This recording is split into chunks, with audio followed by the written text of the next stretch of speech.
So if anyone claims that I'm not dangerous, you can tell them I am. I don't plan my casseroles. I just go with the flow. Yeah, I just casserole.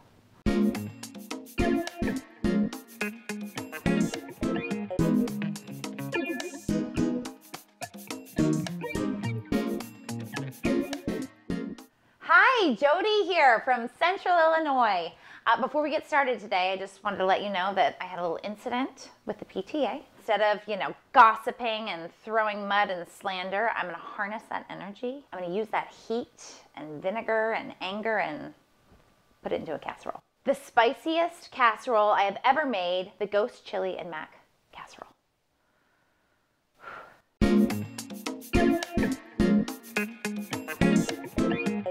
From previous experience using one specific ingredient, I've learned my lesson. I didn't use the proper kitchen equipment and I had a rough few days afterwards, so help me help you prepare yourself for this casserole. Don't say I didn't tell you so. I did. This is me telling you to be prepared. Okay, let's get started. It's important for every casserole to have a good, solid foundation. So I'm going to start this foundation with corn tortillas. I'm going to line the bottom of this loaf pan, then cheese,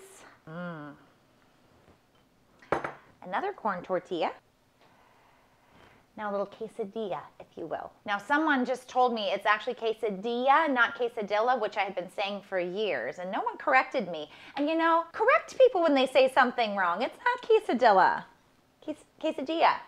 I may have mentioned that Steve, my husband, is a human garbage disposal, so I don't often have to worry about leftovers, but sometimes I do, and I like to plan for them in my next casserole. So I'm going to grab some mac and cheese from the fridge, leftover mac and cheese, nice and cold and ready to be casseroled, and put that in as my next layer. Let me grab it. So here I have my leftover mac and cheese shells.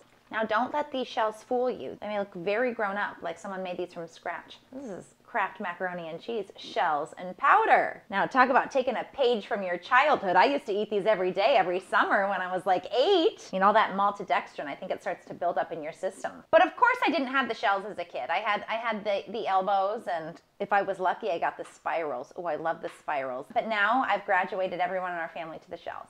Feels a little more exotic, if you will. Let's layer it up. Even this out.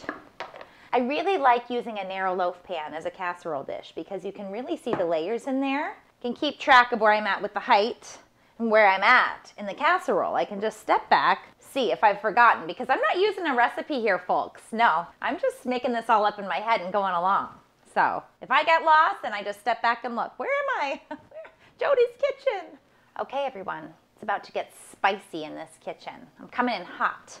I have my gloves that I showed you earlier. I have one more piece of protective equipment that I highly recommend, but I'll let you make that judgment call for yourself. Okay, for the main ingredient, introducing the ghost chili pepper. Little hot shots. Now, you don't want to handle these without gloves. You want to be very careful of your surroundings. Like I said, I've made this mistake before. I learned from it. Now, just to give you a little background on the ghost chili pepper, it has a heat advisory back here. It says, can you handle the heat? Well, let's see, can I? Okay, so 0, that's a green. That's going to be no heat at all. Back in my youth, I was more of a green. Then moving into the yellow and orange, you've got mild and hot. A jalapeno is a 5. Oh, ghost. Ghost is a 10. That's the highest. That's the highest. Now, on my chart, sometimes I go over 10 to 11. Maybe that could happen here, but they're just going to go on a 10. Extremely hot. Extremely hot. Ghost hot. So let's get to cutting. And be very careful. One slice in the glove, and it's game over. 3, 2, 1.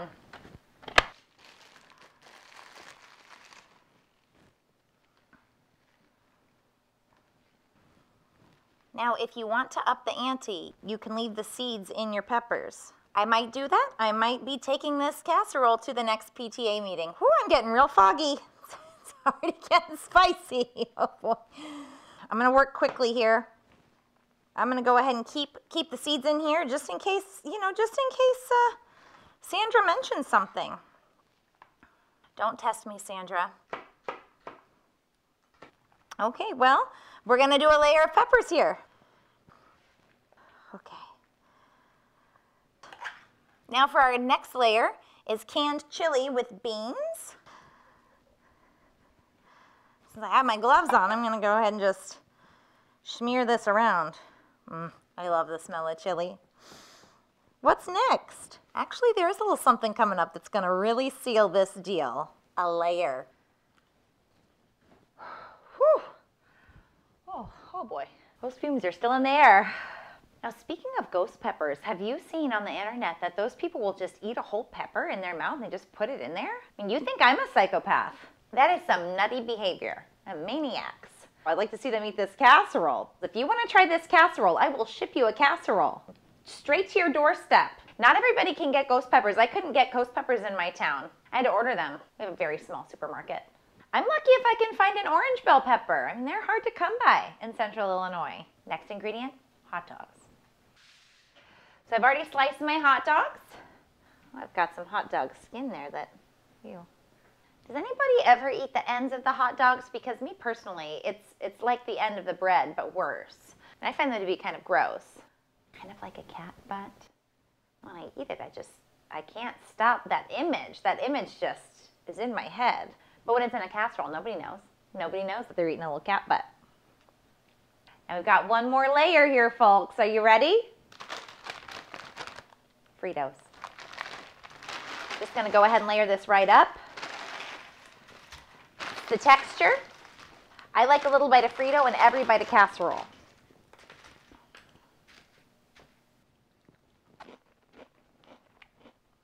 There we go. Ready to throw this thing in the oven. Okay.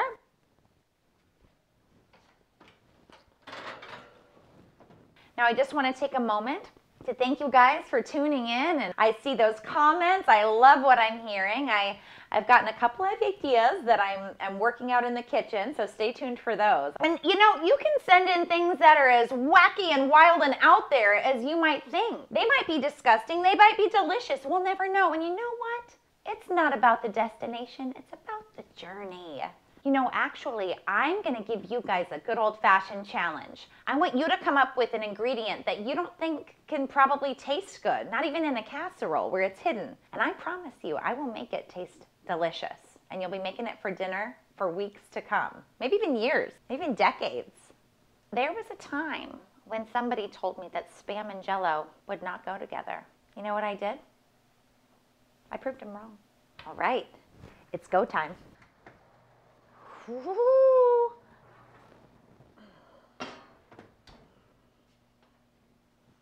Now would you look at that? Look at all those layers just melted together. Whoop, whoop. Not my best work. I mean, my best work, not my best work getting it out. Okay, there it is. I'm a little nervous. Just because, ghost pepper. You got this, Jody. Whew! I might just put my goggles back on for this part, just in case. Okay, here we go.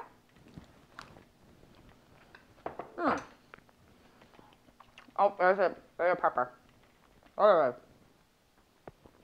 just gotta chew through it. You know, let that cheese cool it off. I'd say we're, you know, maybe at a 7 right now. Give me a minute. That's a little Pedialyte.